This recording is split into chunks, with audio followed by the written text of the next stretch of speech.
ఈ అవకాశమును మనము ఉపయోగించుకుందామని తెలియజేస్తున్నాను. వాక్యముల నుంచి 1వ కొరింథీయులకు రాసినటువంటి పత్రిక 6వ అధ్యాయము, 1వ కొరింథీయులకు రాసినటువంటి పత్రిక 6వ అధ్యాయము 19వ వచనాన్ని ఒక బిగ్గరగా చదువుదాం. దేవుని వలన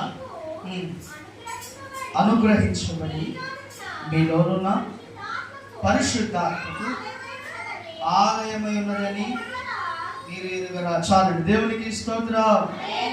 హల్లెలూయా. చదవబడినటువంటి వాక్యం బట్టి చిన్న ప్రార్థన చేసుకొని ఈ కార్యక్రమంలోనికి ముందుకు వెళ్దామని ప్రభు పేరు తెలియజేస్తున్నాను. అది కూడా ప్రార్థించేద్దాం. సకల ఆశీర్వాదములకు కారణభూతుడైన మా ప్రియ పరలోకపు తండ్రి, మీకు వందనాలు. నీవిచ్చినటువంటి ఈ అవకాశమును మేము ఉపయోగించుకోవడానికి ఈ సమయానికి మేము వచ్చాము. మీ సహాయము మాకు దయచేయండి. నీ దాసుడు పోటుకు పూరగా నుండి మీరు సెలవిచ్చినట్లుగా మీ చేతుల నీడలో కప్పి ఉన్నానని సెలవిచ్చిన దేవా, ఆ రీతిగా మీ సహాయము మాకు దయచేయమని, ప్రారంభం నుంచి ముగింపు వరకు మీరు అధ్యక్షత వహించిన నామముకు మహిమ తెచ్చుకోమని నజరేయుడైన యేసుక్రీస్తు నామం పేరిట అడిగి వేడుకుంటున్నాను పరమ తండ్రి. ఆమేన్. దేవునికి స్తోత్రం. హల్లెలూయా. చదవబడినటువంటి ఈ వచన భాగమును నేను చదువుతాను. బైబిల్ కలిగిన వాళ్ళు పరిశీలన చేయండి.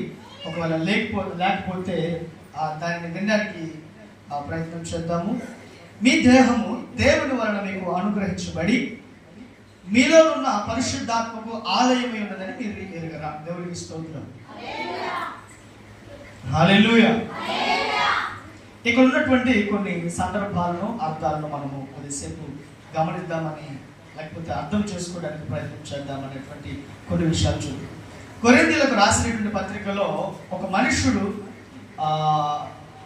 కొన్ని సందర్భాలను జ్ఞాపకం చేస్తూ ఉన్నట్లుగాను ఇక్కడ మనకు కనబడుతుంది. ఎలా అంటే, నేను అంటాను, ఒకవేళ అక్కడ ఏం జరిగిందో నాకు తెలియదు, కానీ నేను ఇలా ఆలోచన చేస్తున్నా.